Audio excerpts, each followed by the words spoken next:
Swayam Prabha. Digital India. Educated India.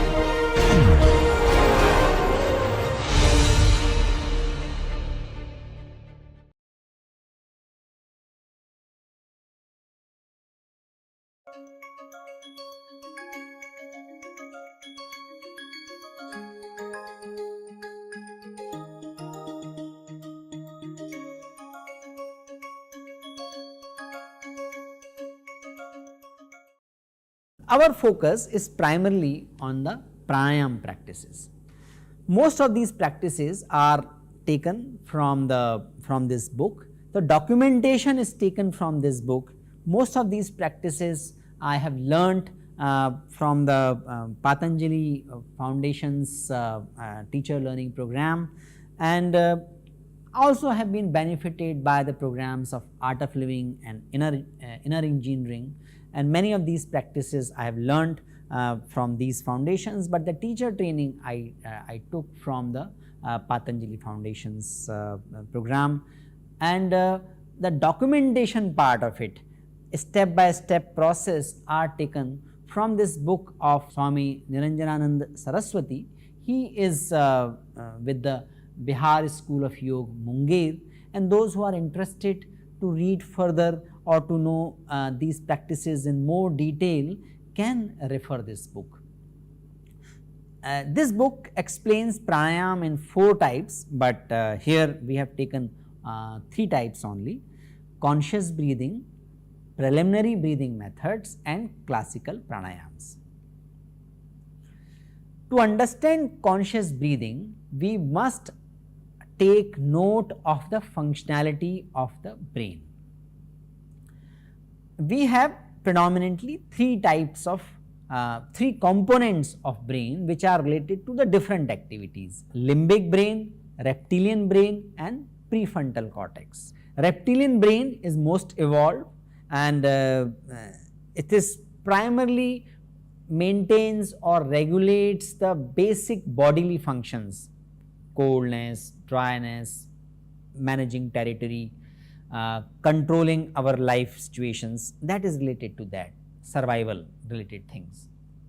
Limbic brain, which first started evolving, first started appearing amongst the mammals, that limbic brain, that part of brain is related to the emotions, memories. So naturally it is related to relationships, association, building family, working together, those aspects. So that is the limbic brain. And prefrontal cortex, that is most evolved part of our brain, that is related to the most sophisticated executive function or cognitive activities like attention, self-control, compassion, free will, judgment, planning, etc.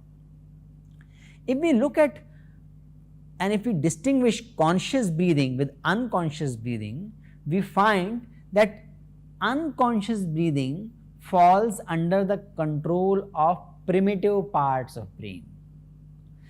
When we are unconsciously breathing, only the primitive part of brain shows more activity. However, when we do conscious breathing, the frontal brain start registering that activity, and that becomes active. So naturally, when frontal brain is active, we have more control on different other activities. We can be more conscious in making judgments, planning, being compassionate about others. We can self-control ourselves. So you might remember the allegory of chariot. The mind is the rein through which the senses can be controlled. That rein is powerful when we are consciously breathing. So the control over the senses with that rein will come down, will be loosened when we are engaged in the unconscious breathing. So the conscious breathing itself is the first pranayama. You might recall there is a very well developed field of practices and there is a lot of research studies, there are a lot of research studies associated with that field, is called mindfulness. Mindfulness predominantly based on observing our breath without regulating it, without changing its intensity or speed, observing that breath. Observing breath, that is the essence of the mindfulness practices. Similarly, this practice is done in a Buddhist tradition, and this practice over there is called Vipassana. There is a ethical, moral and metaphysical aspect of the Vipassana, and that is equally important. Similarly, mindfulness also has a ethical, moral basis that is equally important, but in terms of the practice, mindfulness and Vipassana to the core are nothing but conscious breathing. And just by conscious breathing, we come to know, we become aware of the functioning of mind, how attachment takes place, how some of the events disturb us, and how just by being observant about our breath, we can control our senses, we can control our instincts, we can be more, we can live more consciously. So there is a vast field in itself in the form of Vipassana or in the form of mindfulness, which is just based on conscious breathing. But pranayama is not only about conscious breathing, it is only the very first step. That's a basic thing. To understand the pranayama, which is actually regulation. So in the mindfulness, they emphasize not to regulate breathing at all. But in pranayama, that regulation is very much part of the practice, and that the essence of practice rather. To understand how to control the breathing and what are the different forms of it, we need to understand preliminary breathing methods. So there are three types of breathing methods: abdominal or diaphragmatic breathing, thoracic breathing, and clavicular or shoulder breathing. Abdominal breathing happens when action of the diaphragm increases and decreases the size of thoracic activity. The diaphragm is a muscular structure which is right below the ribs, and that creates a boundary between the ribs or the thorax and our stomach. If you see a child, particularly when a child is sleeping, you can very clearly see the movement in his or her stomach. That is the diaphragmatic breathing. So when the diaphragmatic breathing takes place, the diaphragm goes up little bit, so more comfortable experience occurs in the diaphragmatic breathing. Thoracic breathing is when thorax area expands predominantly, and in the thoracic breathing, breathe or the air is mostly centered in the upper part of the lungs, whereas abdominal breathing helps in increasing lower parts of the lungs as well. Then comes clavicular breathing, which is the side aspect, which is the side structure of the lungs, and when the air is filled there, our shoulder also become little stiff. Yogic breathing is combination of all three. Normally, we are engaged in the thoracic and clavicular or shoulder breathing. Yogic breathing, we are going to look at the yogic breathing, is engaging in all three parts of breathing. So in this session, let us look at how we can do the conscious breathing, and this itself has a major calming effect.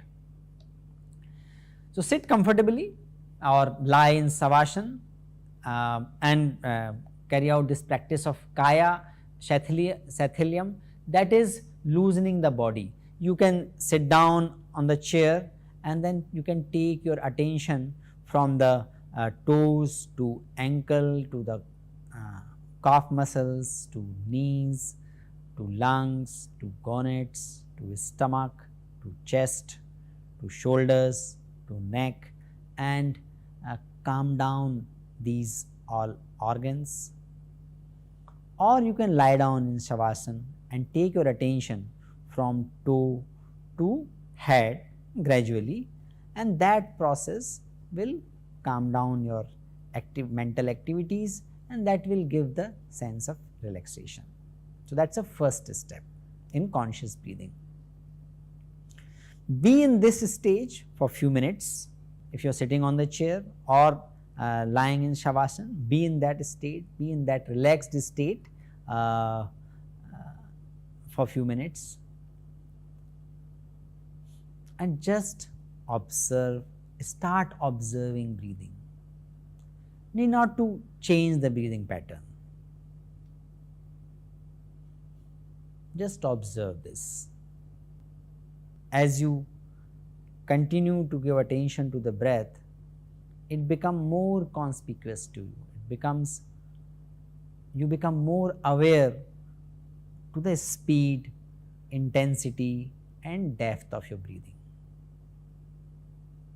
Even at this stage, when you are more aware of these aspects of breathing, do not try to regulate it. Just observe.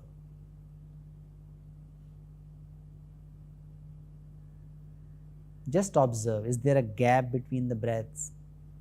Is it shallow? Is it slow? Or is it deep?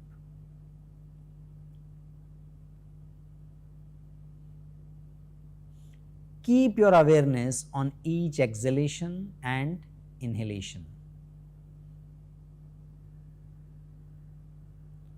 And say to yourself mentally that I am aware that I am breathing in, I am aware that I am breathing out.